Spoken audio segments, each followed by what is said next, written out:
Terno lahat yan, kuya. Parang galing ka sa loob ah. Orange yun. Resan ko ng P sa likod yan, bro.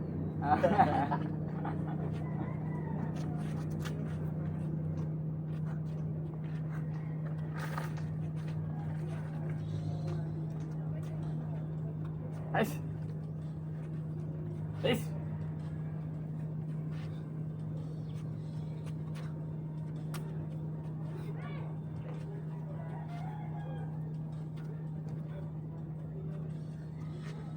Magkano kape dyan? 35. Brewed coffee na yan, bro. Fruit na yan. Fruit naman.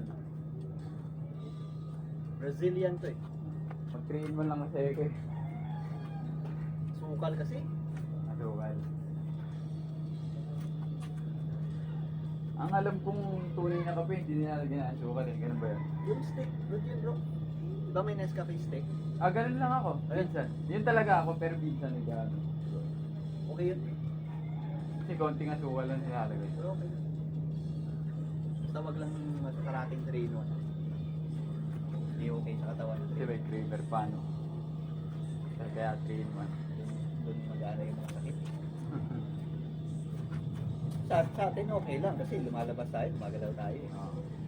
Nawawala yung mga... Yung mga medyo oldies na nakaupo na lang, yari ka talaga. yun. Kasi kadalasan sa mga office kasi ganito lang.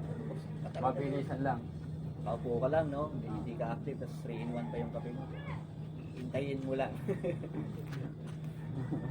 Sa atin okay lang, okay na. Parati tayong pawis eh. Parati tayong gumagalaw. Ano ba ito? Sunog yun.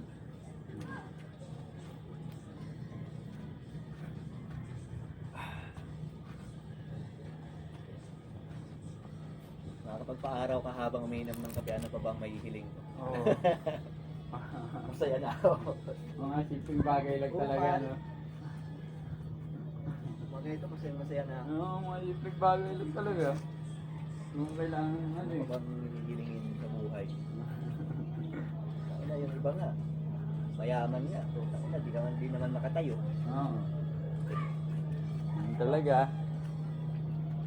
Hindi ko alam kung ba. May kapalit ba talaga ang pagyaman? Totoo pare.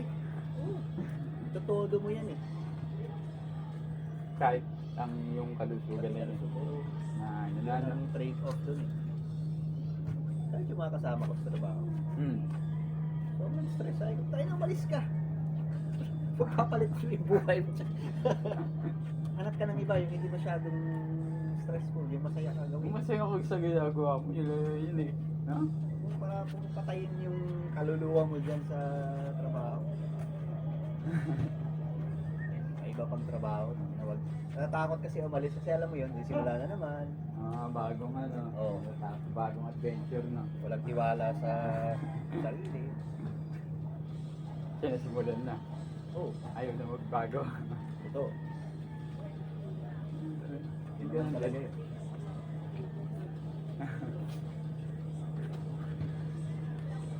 Dun, yung mga kasama ko sa dati sa trabaho, call center, doon din ako doon din ako kumuha ng pwesto pag may payday. Kasi kilala ko yung nag-uwi. Doon ako nag-set up ako ng coffee shop. Ha? Nandun na ako kapag sweldo pa rin. Tsaka may event. Punta ko din, isang gabi, kumikita ako ng 3,000, malinis yun bro. Diba? Gagawa ka lang kape. The rest, ito na yung ginagawa ko. Pag may umorder sa akin ng gagawin pag-uwi sa may, gagawin, prepare ko. Diba, wala kang masyadong, Masaya ka pa sa ginagawa mo. wala kang ano? stress, wala kang meeting. Wala bullying na mga ano, kung ano.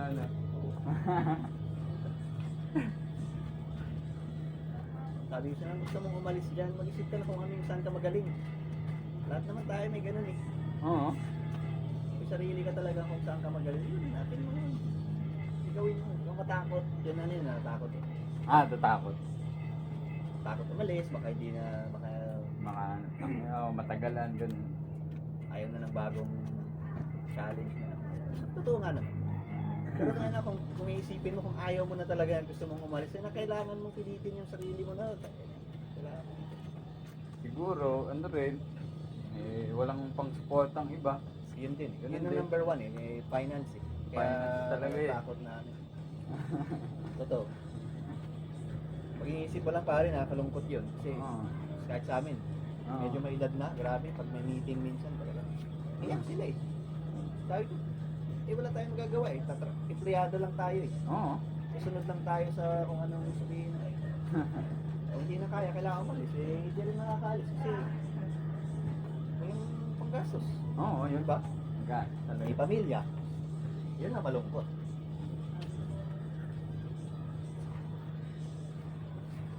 Parang ginagawa mo talagang slave yung tao kasi nahirap na siya eh. Ayaw na sana niya eh. Wala lang siyang choice. No choice na.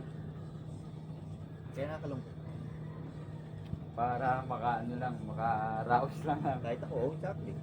Kahit ako, bullshit ako tayo. Kaya umalis din ako. Ay, pag nabubuisit ako doon na pagparating ang nag-overtime na nasa meeting. Meron naman akong ibang talent. Tapos ba't ko pinipilit sarili ko dito? Umalis ako. More than 1 year na. Ah.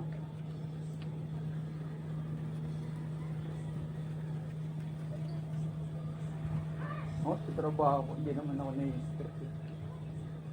Sa inyo kasi parang, tayo na kahit dun sa amin yung mga putang ina chill lang eh. Lang eh. Yun ang pinaka-chill na department sa Ganun, kahit ganun. saan eh. Ganun mo lang. Wala silang masyadong interaction sa mga ano. Wala talaga. Diba? Yun, ito, nandun lang sila. May pag kailangan ng support, saka lang sila gagawa. Ah. Yun ang pinaka-chill na ano bro. Tsaka pag inano mo rin kasi kuya, pag inisip mo yung mga hirap na ito, paano ba ito? Stress, di ba? Hindi Lalo. Yun.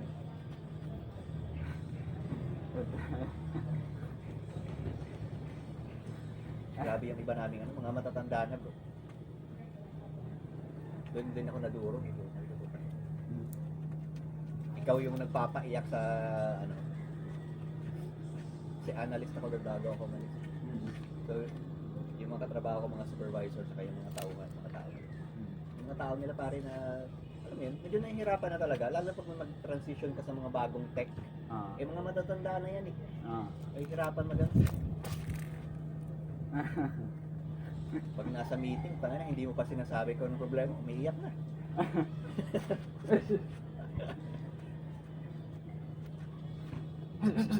Sabi na ng maraming mga dahilan na